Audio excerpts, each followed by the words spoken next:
Good evening, everybody. What is going on? And welcome back to the life of Dave, where it has been a long time since I uploaded a numismatic video. But earlier today, I came across this, a 1921 high relief peace dollar, graded by PCGS as mint state 64.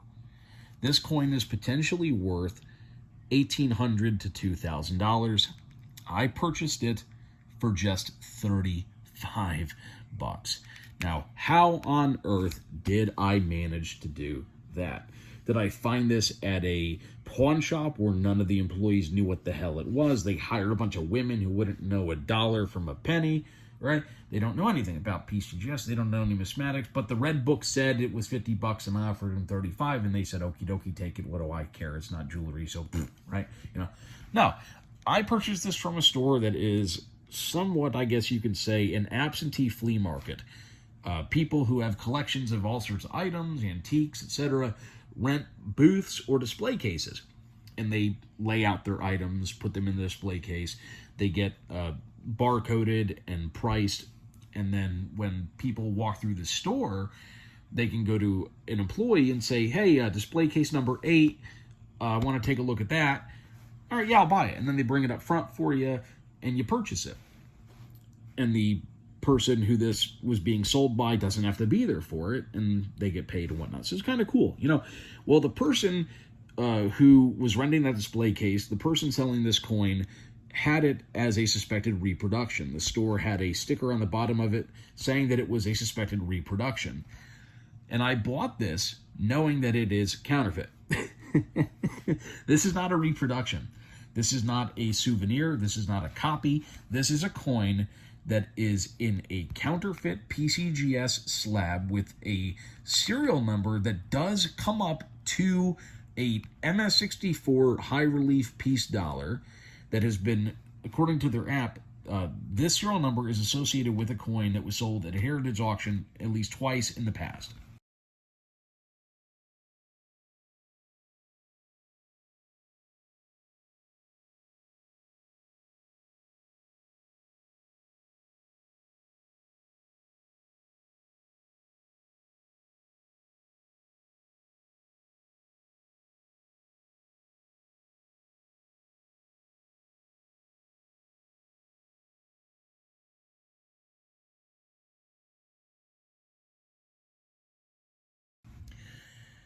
Now, one of the ways I knew right off the bat that this was somewhat of a, not real PCGS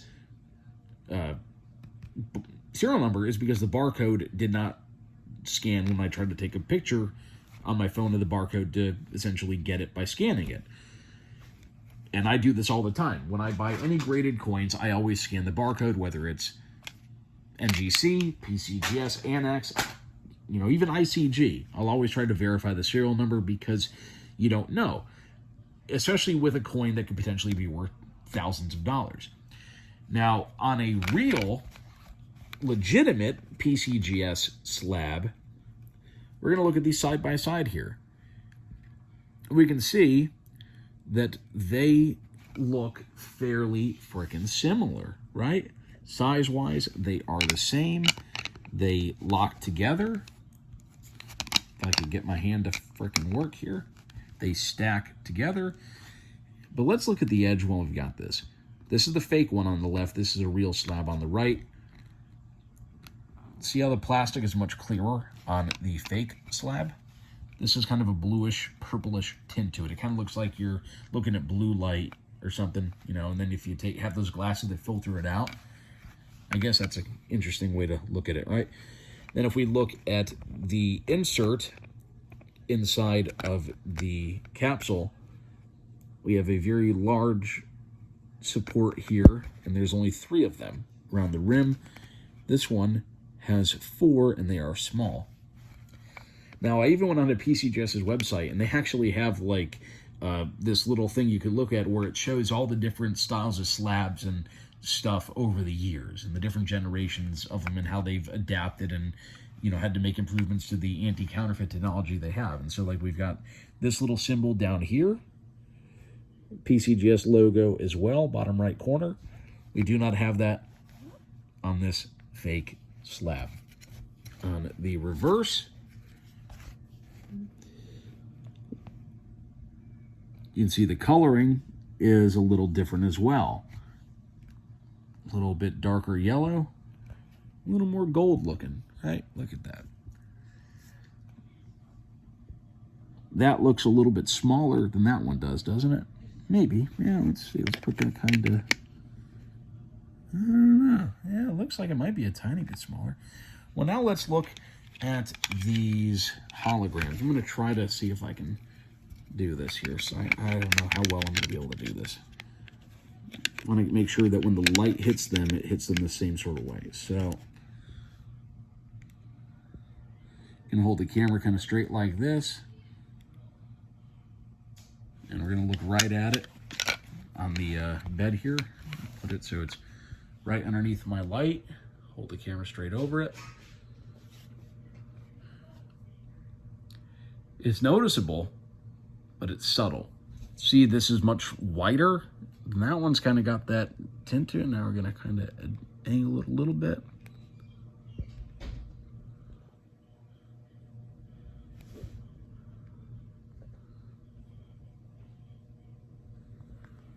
All right, look at that.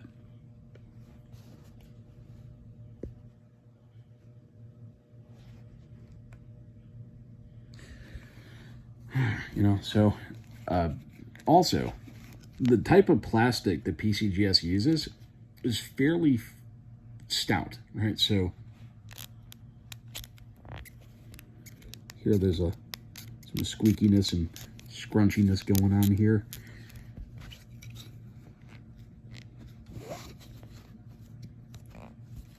This is much firmer than the fake slab. Now, what I want to look at now is the coin. Is this a cast counterfeit? I have here an authentic, just ungraded from one of my tubes of piece dollars. Here's a real one.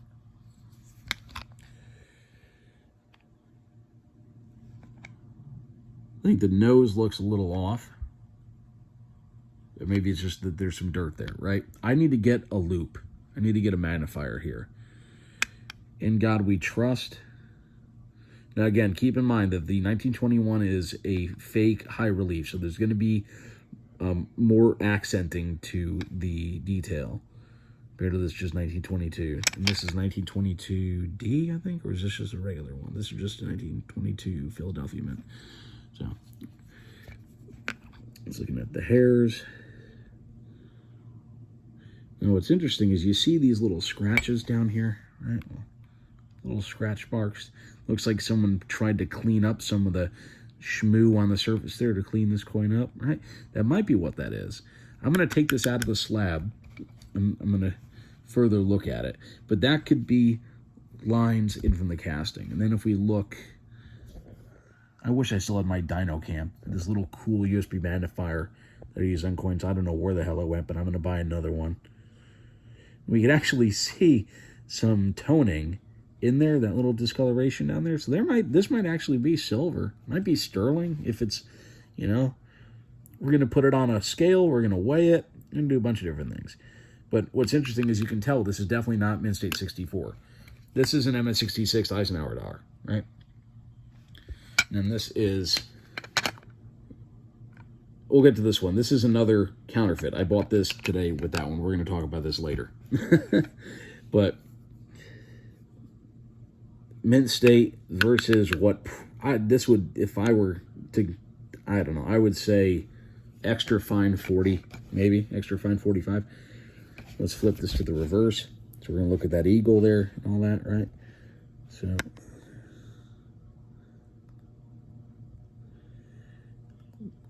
the United States of America, E pluribus unum, $1. That's, I mean, yeah, that's hard to tell, right? It's hard. Who fucking knows, right? But let's look, let's see. Because part of me thinks this is just a bogus encapsulation and grading, but the coin is legit. Maybe this is a real high relief, but it's lower quality, and somebody decided to do this to maybe scam some people, sell it for a higher price to someone who would jump on it, you know? Because if you see this on eBay, right? If I were to throw this on eBay and I put it as $1,000 buy now, best offer, and nobody was buying on it, and you're like, how is nobody buying this? It's a fucking steal. And then they just don't really think about it and they buy it, and then they finally get it, and then they decide a few months later to have it looked at, and come to find out it's a bunk certification, but it's a real coin, and it's only worth $250 versus what they paid. You know, you'd be pissed. But like, see that little pimple right there? We got a couple little marks. There could be little casting marks. There's a few of them on there. Where's my magnet? So I got my magnet. It is magnetic, as you can see. Not magnetic on a regular one. Now, I don't know if it's going to be... It should be. These are freaking strong. I could throw these at metal and they'd stick to it. I'll even demonstrate that for fun at the end of the video. Yep, maybe it will. I hope so. But I'm going to take this pick. I'm going to open up this if I can. If not, I'm just going to essentially crack this open. I'm going to try my best not to damage the coin. And I'm going to do a second video taking a look at this coin. We're going to get out on a scale. And then I'm going to bring this to a coin shop during the week. And we're going to have someone, either a good friend of mine who's a coin dealer, I'll call him, see if I can meet up with him over in Auburndale. Or go to Hoffman's on South Florida Avenue. And we're going to find out more about this coin. We're going to find out if the grade here is bunk and this is real, or if it's all... if that's a cast counterfeit and this is also fake. And then, like I was saying about this one here, this is definitely not extra fine 45 again. Mint State 66 Ike dollar. Or you know, anyone who's seen a Morgan dollar knows this one looks pretty fucking good, right? Now this is also, I think this is a semi-key, if I remember correctly. There's a lot of Morgan dollar. Made them for a whole bunch of years. But I bought this today as well. You can see this is also a bunk encapsulation. This is also a fake PCGS grade, because there's no way in hell this is extra fine 45, just like there's no way in hell that's MS64. But this Morgan dollar might be legit. I have a hard time believing that this is a fake Morgan dollar. I think this actually might be a real Morgan dollar. So I'm going to bring this one to Hoffman's too, and we're going to try to, I'll see if they'll let me record it, and we'll figure this out. But hey, I know this video went a little bit long. I do appreciate y'all watching it. If you do want more coin videos, I've been going through my safe. I have a really awesome collection. And I've got some cool stuff in there that isn't rare or anything, but it's neat. Like this dollar bill that has a serial number with no repeating numbers in it. We'll talk about that in another one because it's kind of cool. I read about it in a news article or something, and then I found one in my stash of money. All right, guys. Thanks for watching. God bless. And be cautious, because there are scammers and fakers and fraudsters out there. Appreciate y'all watching. Don't forget to subscribe. Have a great night. Thanks.